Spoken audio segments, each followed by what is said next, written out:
Hey guys, Greg here, the Total Truck Centers in the garage. We're talking about the Renegade III build for the SEMA show. Right now we're covering the exhaust.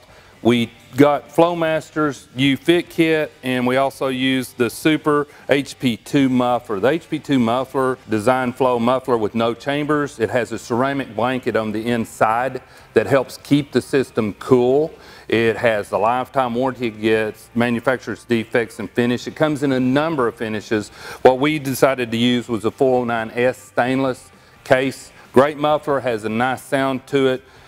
The way we ended up on our Jeep is, like everything else, is custom. So we used the U-Fit kit from Flowmaster, which comes with a number of different bends, X-pipe, anything you might need to be able to put together an exhaust system, and put together is the word. It comes with slip fit to where you can make your bends, make your turns, get your fitment.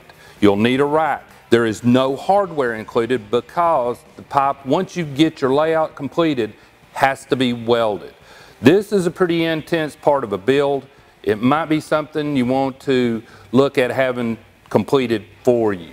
So there you have our custom build exhaust that we did on Renegade III, the SEMA show build. The part numbers and for the Super SP2 muffler and the U-Fit kit, you can see in the description below, along with the short description of the parts. And you can check our dealer locator located right below that to find a local to you Total Truck Centers installer that can either sell you the parts that you need for your build or be able to get it installed for you too. Thank you for tuning in. This has been Total Truck Centers in the garage.